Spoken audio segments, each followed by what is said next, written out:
ဒီနေ့တငယ်ချင်းတွေနဲ့ရှောင်းနေကြပါမယ်။ဖေးတော့မလဲဆိုတော့ထုံးစံတိုင်းပြင်ဦးလွင်ပါပဲ။ကျမတို့တငယ်ချင်းတွေတွားဖို့နေရာရှင်းစားလိုက်တိုင်းပြင်ဦးလွင်ပါပဲ။ဒီရက်ပိုင်းစိတ်ထဲနဲ့တိတ်နေလို့မကောင်းတာနဲ့ခီးထွက်ချက်မယ်လို့ပြောလိုက်တဲ့နှစ်ခါတိုင်းမြင်စရာမလိုပါဘူး။ကဲ choose ကိုရောက်ပါပြီမနက်စာစားကြပါမယ်။ဒါကတော့တာမီနှစ်ယောက်ရဲ့ဖြစ်ပျက်နေတဲ့အခြေအနေပါ။ဒီနေ့တငယ်ချင်း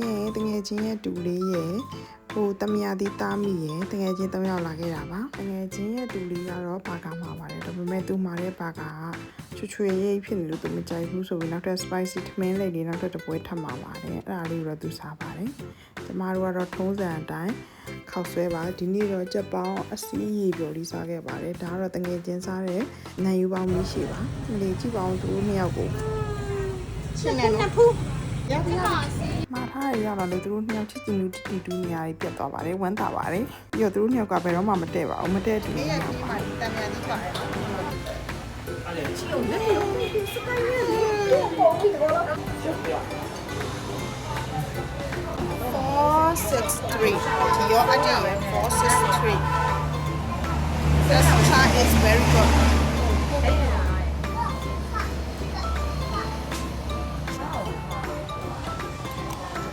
我的蛮低调我吧 choose bakery မှာ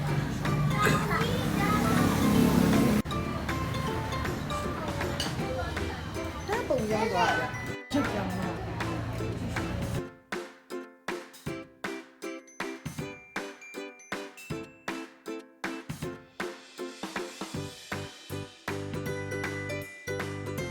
စပ်ပြီးပါပြီ outfit check လေးရိုက်မယ်ဆိုပြီးတော့နည်းနည်းပဲများလိုက်ပါတယ်အိမ်မှာကအမြန်ထွက်လာရလို့ outfit check မြင်ခဲ့ရပါဘူး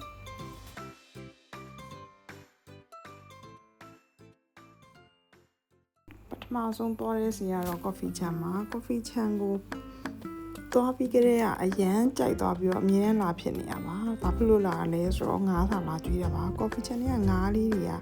အရန်အများကြီးရှိပြီးတော့လှပါတယ်ငါးစာလေးကလည်းအဲ့ဒီထဲမှာပဲရောင်းတာဖြစ်လို့တခါလေးဝယ်ပြီးကြွေးလို့ရပါတယ်ဒါပေမဲ့ဒီတစ်ခေါက်လာတာ coffee chan က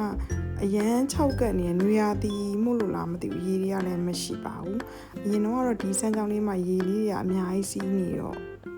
ပို့ပြီးတော့တာယာလို့ခံစားရတယ်ပေါ့နော်ကဲတမယာဒီတားမျိုးကြည့်ပါဦးမတမယာဒီလေးနဲ့တမယာပင်ကြီးပါကဲတော့ကြပါပြီ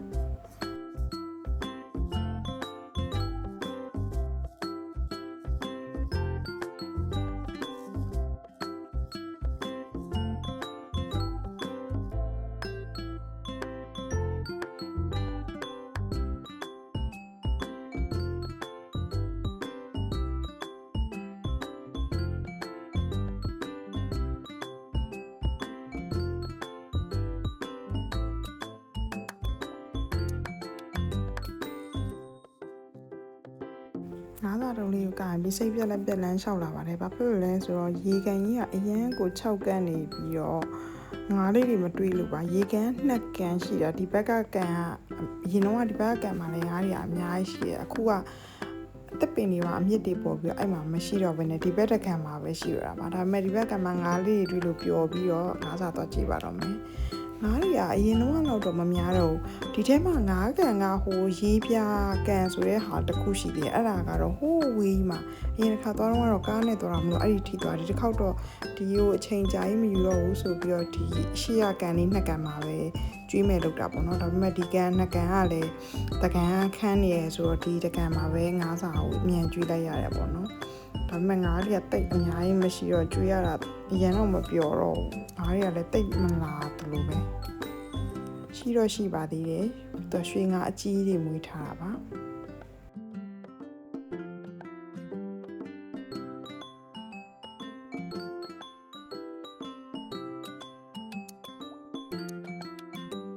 ကျမတို့ရဲ့တမယာတီးလေးကစားခွင့်ကစားခြင်းလဲဆိုလို့လိုက်ပို့ပေးပါတယ်ကလေးကိုကစားခွင့်လိုက်ပို့မယ်ဆိုပြီးတော့မကြီးမငယ်နဲ့ဝင်ကစားပါတယ်ဘိုက်ထဲကလေးကထင်ရတဲ့ကလေးပါဒါကတော့မေမေကြီးပါဒါတော့ကျမတော့မေမေလက်ပါဒါတော့သူ့အမေကြီးကတော့မေမေလေးပါသူကအငယ်ဆုံးပါဒါပေမဲ့သူ့မှာကလေး2ယောက်ရှိပါတယ်ဒါကကြော်ညာတစ်ဖြတ်ဝင်တာပါကျမတို့အပြူကြီး2ယောက်ကတော့အမတူထိန်လိုက်ကလေးတငယ်ကြီးကလေးထိန်လိုက်နေမှာအားပါဘူး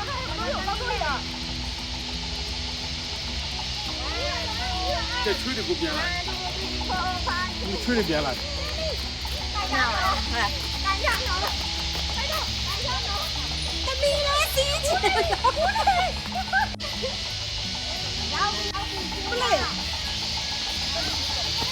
အမသမီးလဲစီးကျင်နေဆိုတယောက်ကတော့သူလဲဝင်စီးပါပြီ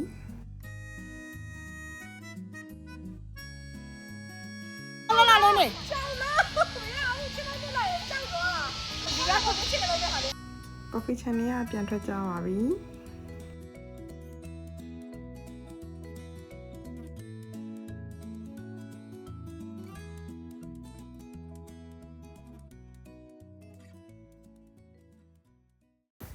next stop ကတော့ဖျားပါဟာအန်တုကန်တာဖျားကိုသွားခဲ့ပါတယ်ကလေးလေးကတော့အိတ်နေပါပြီသူ့အမေကခြိထားပါတယ်ဖျားရောက်ရင်ဖျားပန်းကတ်တာကျမချင်းဆိုတော့ဖျားပန်းလေးတော့ဝင်လိုက်ပါတယ်ဆူတောင်းတစ်ခုကိုပြောပြပါမယ်ဒီဖျားကိုရောက်တိုင်းဆူတစ်ခုအမြင်နဲ့တောင်းပါတယ်အဲ့ဒါကဘာလဲဆိုတော့ပြင်ဦးလွင်မှာအိမ်တစ်လုံးပိုင်ဆိုင်ရပါလို့ဤလိုဆူတောင်းတာပါဘာဖြစ်လို့လဲဆိုတော့ပြင်ဦးလွင်ကိုအရန်ကြိုက်လို့ပါလာတဲ့ဟိုတယ်တေးရတယ်ဆိုရင်တကယ်ဟိုတယ်ကမတက်နိုင်တော့ပါဘူးအဲ့တော့အခုအိမ်တေးရဖို့အမြဲတမ်းဆူတောင်းပါတယ်ဒီတစ်ခေါက်တော့ကလေးလေးပါလို့ညမအိတ်ခဲ့ပါဘူးခါတိုင်းတငယ်ချင်း2ယောက်တောင်ကတော့ညအိတ်နေကြပါဒါလေးကတော့တငယ်ချင်းရဲ့တူလေးပါဒီရွယ်လေးကနေစထိန်လာတာမုံစားတဲ့ရွယ်ကနေခုဆိုအတူလျှောက်နေတဲ့ရွယ်တောင်ရောက်နေပါပြီကြည့်ပါအောင်သူက73နှစ်ဆိုပေမဲ့6ထက်တောင်အများကြီးထွားနေပါပြီဒါကတော့အမသူ့ရဲ့အတော်ပါအမတမယာတိသားမိလေးကိုကြည့်ပါအောင်ရှင်တနာစရာမကောင်းလားအမပတ်စံတော့အလူခံပါတယ်ဒါပေမဲ့ तू ကအုပ်လိုက်ထဲမှာရတာပါနော်ကဲနောက်တစ်နေရာရောက်ပါပြီရှင်အခုပဲရောက်တာလဲသိကြလားရှင်အဲ့တော့ချင်းဘာလုပ်ကြလဲဆိုတော့ကြည့်ကြပါအမစပြီးအလှပြင်ဖို့အင်ဂျီလဲဖို့လုပ်နေကြပါပြီတနေရာတစ်စုံလဲကြမယ်ဆိုတဲ့အဖွဲ့ပါဒါတော့ခဏလေးတစ်ဖြတ်ပဲလေးများတာပါမိုးလေးတည်းကျနေပါတယ်ပြုံးဝင်ကတော့မိုးလေးကျလိုက်မိုးလေးအုံလိုက်နဲ့ကျမကြိုက်ဆုံးရတဲ့ဥပပါပဲဒါကတော့အမပဲစများပါပြီကင်မရာထောင်ထားရမြင်အဲ့လိုပဲပြောစရာမလိုတန်းပြီးဝင်ရိုက်ကြတဲ့အဖွဲ့ပါစိန်ပန်းဖြာလေးတွေ့ပါပြီရှင်ကျမစိန်ပန်းဖြာတချင်းလေးကိုအရင်ကြိုက်လို့အဲ့ဒါလေးနဲ့ရိုက်မဲဆိုပြီးရှာနေအခုမှတွေ့တယ်အခုပဲရောက်တာလဲဆိုတော့ပွဲကောက်ပါကျမတို့ပွဲကောက်ကိုလာခဲ့တာဘာလို့လဲဆိုတော့ဒီတစ်ခေါက်ကလေးတွေကိုဒိုင်နိုဆောဥယျာဉ်လာပို့တာပါပြီးခဲ့တဲ့တစ်ခေါက်တုန်းကယူရန်လေးကမရောက်ရသေးလို့အခုသူ့ကိုလာပို့ပေးတာပါလက်မှတ်ဝယ်နေပါပြီရှင်ဝင်ပါတော့မယ်ဒါကတော့ပွဲကောက်ရီကိုနဲ့ဝင်တဲ့အချိန်မှာလက်မှတ်ရင်ဖြတ်ရတာပါအရှိရသွားတဲ့တူကြီးနှစ်ယောက်ကိုကြည့်ကြပါအောင်ရှင်တပုံစံလေးပဲတကယ်ကိုအတော်နဲ့တူလေးနဲ့လို့မပြောရအောင်တပုံစံလေး group fee လေးရိုက်ပါပြီ group photo လေးရိုက်တာပါ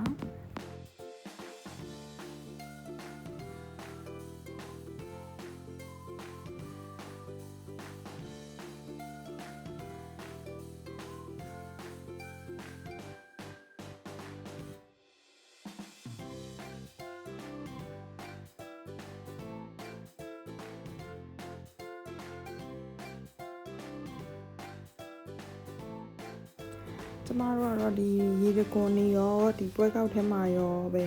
ပန်းချန်ထဲမှာတော့ရှောက်မလဲတော့ဘဲနဲ့ဒိုင်နိုဆောဥယျာဉ်စီကိုပဲလာခဲ့ကြပါတယ်ဒိုင်နိုဆောဥယျာဉ်စီကိုလည်းဝင်တော့မယ့်အချိန်မှာလက်မှတ်ဖြတ်ရပါတယ်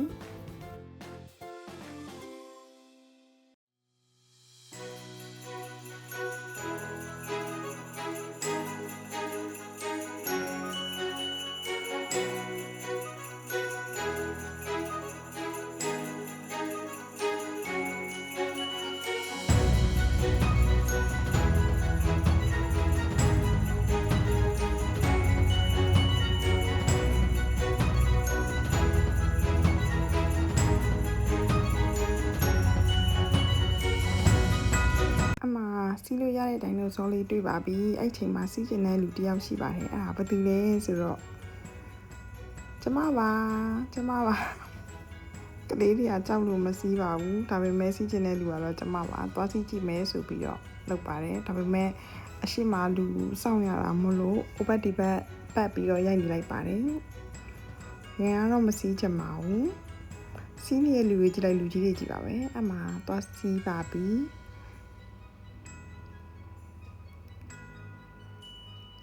တက်ပါမယ်မထုံမနှမ်းနဲ့ပြုတ်ကြရင်ကြည့်ကောင်းမှာ အဲ့ဒါကြီးကလေတကယ်ဥရစရာကောင်းတယ်ဒီလားဟို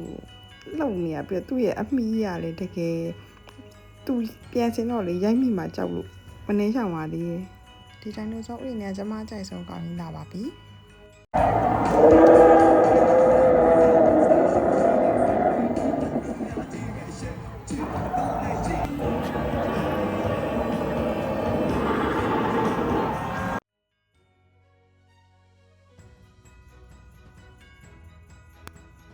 ဒီဟာလည်းစီးလို့ရတဲ့ဒိုင်နိုဆောပါဒါမဲ့ဒီနေ့သူတို့ပြင်းနေရလားမသိဘူးအဲကြောင့်မလို့ရက်ထားပါတယ်ခိုင်းဆိုအဲ့ဒီရဲ့အရှိမထိုင်စီးလို့ရပါတယ်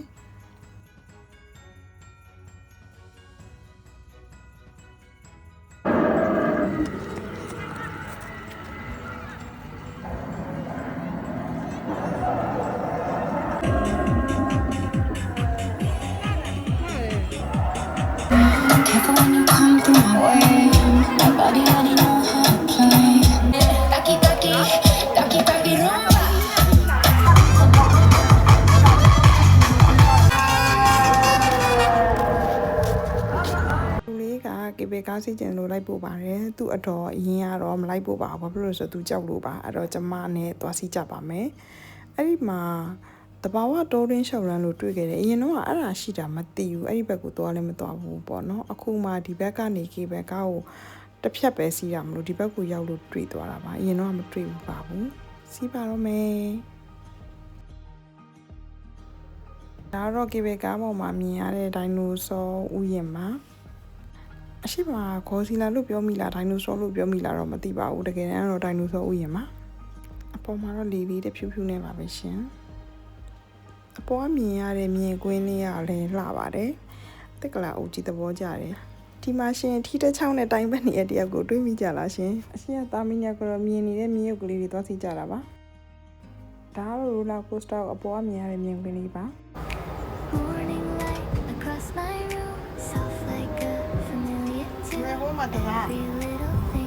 你让人碰了。妈，我不能买的。买的啦。我就这样就干嘛嘛就。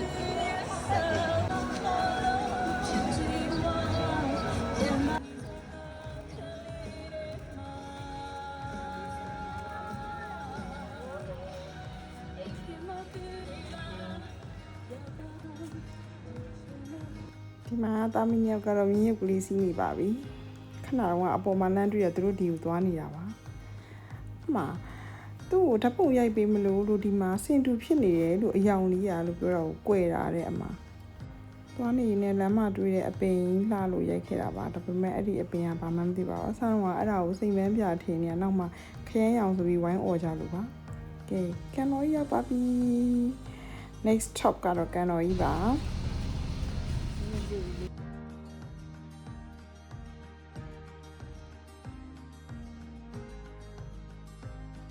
ရောက်ဘူးလား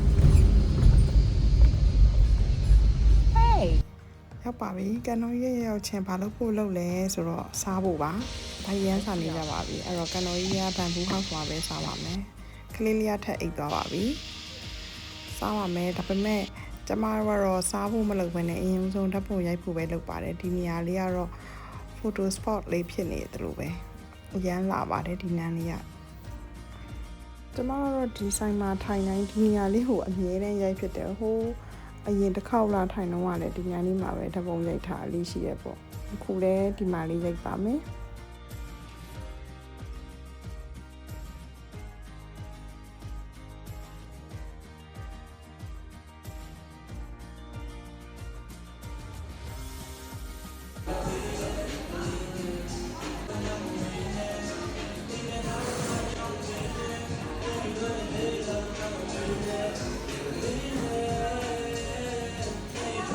အမဆိုင်ရဖွင့်ထားတဲ့ရင်းရောင်တချာရဲဘက်ကြီးကိုကွက်တီလာထိပါတယ်ရှင်အမမျက်ရည်လေးတော့20လောက်ကျသွားသေးတယ်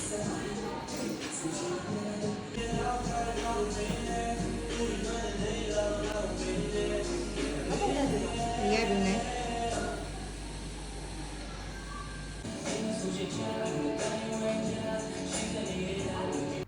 ဖိုက်စာနေတဲ့တူကြီးညောက်ကတော့စားနေချင်ပါပြီဘယ်ရောက်မှသားတော့ဒါပါပဲငါးတမီးဟာတုံရင်းဟင်းမိုးကစုံချက်ချင်ဆက်ဘယ်တော့ကျမတို့ထားပဲ ဘယ်ဆိုင်ရောက်တာပဲကျမတော့အများကြီးမစားချင်ပါဘူးနည်းနည်းပဲစားပါတယ်ထမင်းတစ်ပွဲတော့မကုန်ပါဘူးဒါဘာဖြစ်လဲဆိုမနက်ကခောက်ဆွဲရအရင်အများကြီးဖြစ်နေလို့တိတ်စားမဝင်ပါဘူးတနေ့ကိုဒီတလုံးပိုင်းမှာတနေ့ကိုတစ်နှစ်လောက်ပဲထမင်းစားဖြစ်တယ် woman always right ကနေ Bamboo's house မှာတော့ women are always right မဟုတ်တော့ပါဘူးဒီအရှိရပန်းနဲ့အဖြူလေးကိုလေအစိမ်းရောင်နဲ့အဖြူအောင်စိတ်တုပ်ထားတာဆိုလို့တကယ်ချင်းတစ်ယောက်ကငင်းခုန်မှုဖြစ်သွားခဲ့ရသေးတယ်ဒါတော့ထုံးစံတိုင်းပေါ်ရှင်ကန်နိုရီကပန်းပွင့်လေးရတယ်ဘယ်နှမ်းကြည့်ကြည့်ပါလှနေတာပဲကန်နိုရီရဲ့မှာမဟုတ်ပါဘူးပြင်ဦးလွင်ကဘယ်နေရာကကြည့်ကြည့်လှတာ